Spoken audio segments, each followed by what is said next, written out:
Buen día, mi nombre es Néstor Castellano. Siguiendo con lo antes ya expuesto, se puede decir que la ley es la ordenanza de una razón que denomina la conducta de un individuo dentro de una sociedad, enmarcada en una norma jurídica. Ahora bien, dentro de esta existen varios factores, características, elementos, las cuales desglosaré la parte de la clasificación de las leyes. Estas se rigen a medida que se desglosan según su origen, su interpretación, estructura y la técnica de su aplicación, por su naturaleza y por el accionar de las personas. Dentro de ellas existen varios factores, en la parte formal, material, o la parte según su origen. En la parte formal, esta está enmarcada en unas normas estrictamente jurídicas, las cuales se basan por normas que, como por ejemplo, donde se pueden encontrar lo que son los códigos civiles, el penal. Entonces, siempre un contrato donde dos personas lo hacen, pero una de ellas es un menor de edad. Allí es donde entra la ley perfecta, anula ese contrato. Las pluascuamperfectas son todas aquellas donde anulan, pero también aplica una pena. Las minusperfectas son todas aquellas que no la anulan, pero simplemente sanciona civilmente. Y las imperfectas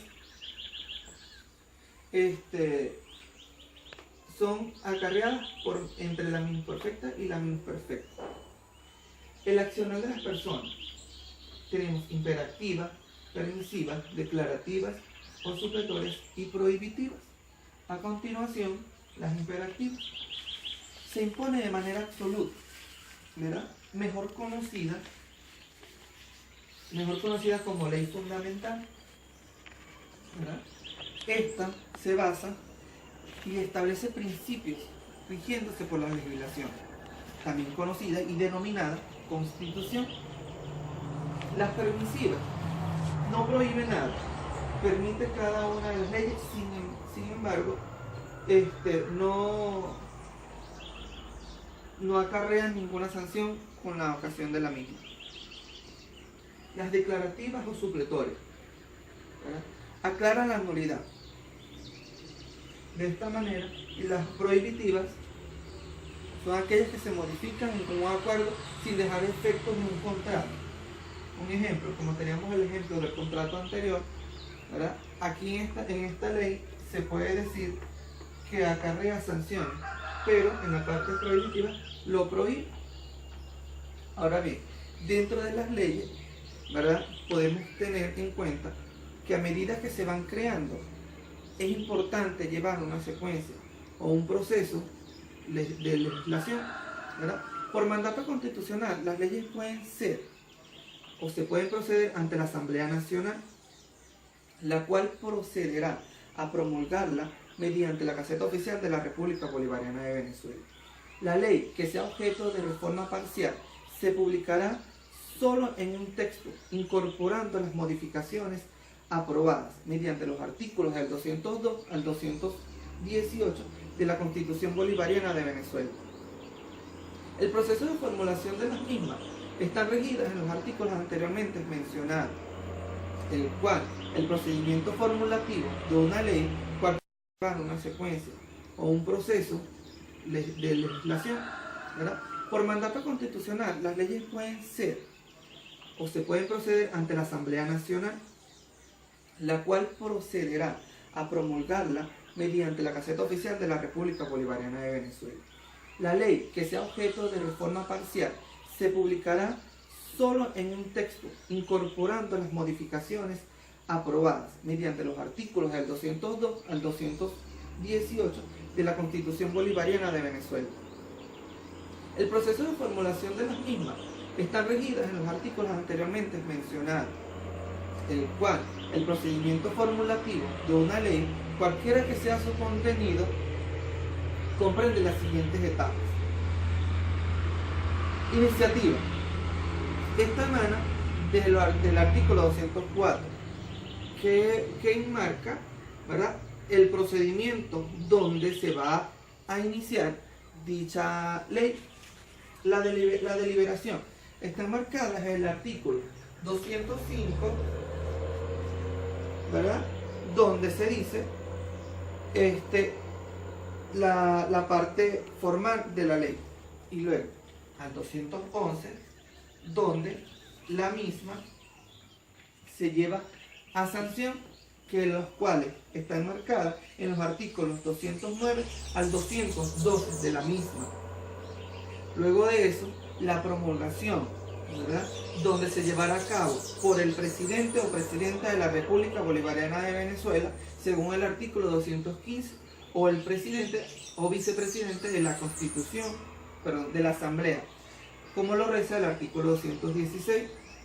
Ahora bien, dentro de ella podemos encontrar las necesidades y el objeto de cada una de ellas, la cual va enmarcada, ¿verdad?, a la, ¿cómo se diría?, a la necesidad del pueblo, que es él el que se va a encargar de modificar, bien sea el caso, la necesidad que se pueda obtener mediante esa ley, como por ejemplo una ley que prohíba, como por ejemplo, que se puede decir como más claro, la ley seca, que lo dice la ley, ¿para qué?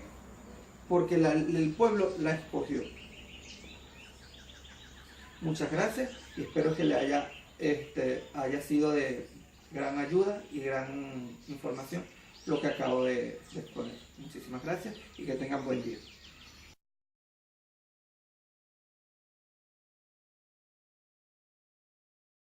Mi nombre es Alicia Rodríguez y mi punto a tratar es sobre el proceso de elaboración de una ley. El proceso de elaboración de una ley consiste en el debate y posterior votación en ambas cámaras de una propuesta de ley presentada. En esta votación, los diputados y senadores se manifiestan a favor o en contra de la ley. ¿Qué es la mayoría absoluta y la mayoría simple?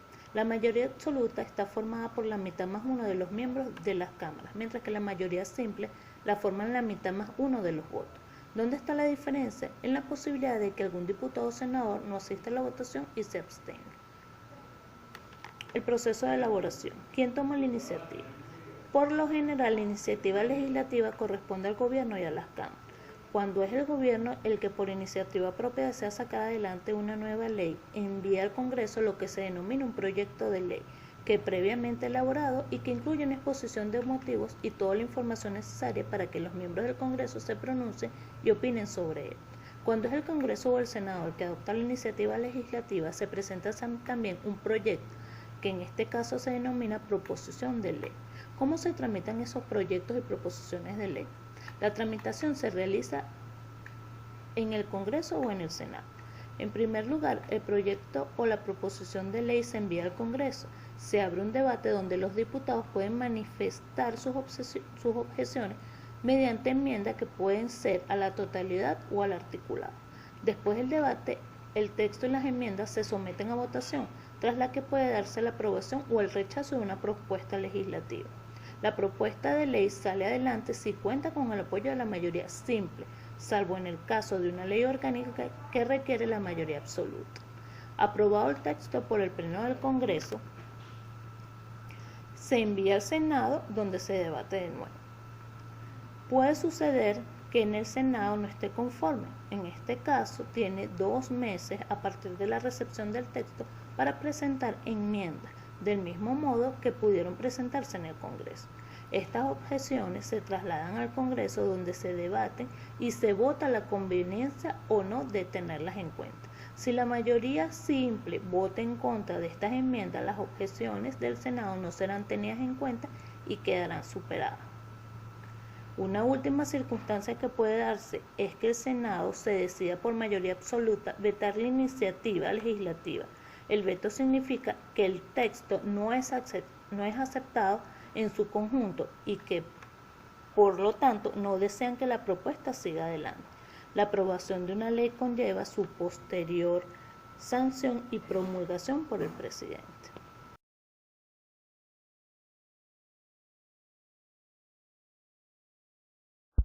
Hola, mi nombre es Maricruz Pérez. En esta ocasión me corresponde hablarles del proceso de elaboración de la ley formal y la codificación. A la hora de elaborar una ley nos encontramos con diversas etapas. La primera de ellas es la iniciativa. Es el proceso mediante el cual se elabora el proyecto y luego deberá ser presentado ante la Asamblea Nacional por aquellos que estén facultados para ello. Según lo dispuesto en nuestra Constitución, en el artículo 204 y 281, esas personas que están facultadas para eso son el Poder Ejecutivo, el Tribunal Supremo de Justicia, las comisiones delegadas y las comisiones permanentes, el Poder Ciudadano, el Poder Electoral, la Asamblea Nacional en un número no menor de 3 legisladores, los electores y las electoras en un número no menor del 0,01% de los inscritos en el registro electoral permanente y el Consejo Legislativo Estatal. En la segunda etapa con la que nos encontramos es la discusión de la ley. Una vez presentado el proyecto ante la Asamblea Nacional, se discute 2 veces en la Asamblea Nacional, según lo dispuesto en el artículo 207 de nuestra Constitución, que reza de la siguiente manera. Para convertirse en ley, todo proyecto recibirá 2 discusiones en días diferentes, siguiendo las reglas establecidas en esta Constitución y en los reglamentos respectivos. Aprobado el proyecto, el presidente o presidenta de la Asamblea Nacional declarará sancionada la ley. Es decir, la ley será confirmada o será aprobada luego de estas 2 discusiones. Aprobada o no, sancionada o no, confirmada o no. En la tercera etapa con la que nos encontramos es la promulgación de la ley. Este corresponde al Ejecutivo Nacional. El presidente o presidenta de la República puede interponer su veto pidiendo que se modifique o que se levante la sanción de dicha ley. Si se da este caso, existen procedimientos especiales antes de la promulgación que le corresponden a la Sala Constitucional. Si se ha producido o si no se ha producido el veto, una vez resuelto según las normas constitucionales, se procede a la promulgación. El proceso de promulgación comprende los 3 actos siguientes. El primero es la promulgación de la ley, que es el acto solemne por el cual el jefe de Estado atestigua la existencia de una ley y ordena a las autoridades competentes a que las cumplan y que las hagan cumplir. El segundo acto es la publicación de la ley, que consiste en la notificación solemne de la ley a los súbditos. En nuestro país, la ley queda en vigencia al publicarse con el correspondiente cúmplase en la Gaceta Oficial de la República. Así lo reza el artículo 215 de nuestra Constitución, que dice de la siguiente manera. La ley quedará promulgada al publicarse con el correspondiente cúmplase en la Gaceta Oficial de la República. Y el tercer acto con el que nos encontramos es la entrada en vigor. Es el momento en el que la ley comienza a regir y será según diversos sistemas. Instantáneos, si la ley es obligatoria, desde el momento de su publicación, y no instantáneo, si existe un lazo desde el momento de su publicación hasta el momento de entrar en vigor. Eso es todo en cuanto al proceso de elaboración de la ley formal. Por otro lado, vamos a hablar ahora de la codificación, que es el proceso mediante el cual una sociedad establece una serie de leyes y las estructura en un código que deben ser observados por la misma sociedad. Se origina en el siglo XX como un intento de lograr una sistematización del derecho. Sin embargo, puede ser rastreada desde las primeras manifestaciones de existencia de la sociedad civil. Por ejemplo, pudiéramos hablar del libro de Deuteronomio, que es un libro religioso que establece las reglas de una relación entre Dios y su pueblo, las leyes de Manú, que también es un libro sagrado de la India antigua, y también el Código de Hammurabi en Babilonia, que fue creado por el rey de Babilonia. Allí en ese código, por ejemplo, es donde por primera vez aparece la ley de Talión, que es el del ojo por ojo y el diente por diente. Entonces, pero no obstante, la codificación como movimiento propiamente dicho entra en vigencia a partir del siglo XIX, donde los países de Europa y América Latina comienzan a aprobar códigos civiles, códigos que le dan lugar a los poderes jurídicos modernos. En nuestro caso, el conjunto de doctrinas legales que se dividen en 2 grandes esferas del derecho: el Código Civil, que regula la normativa de las actividades de tipo privado o público, y el Código Penal, que se refiere al conjunto de normas destinadas a penalizar las conductas delictivas, es decir, las sanciones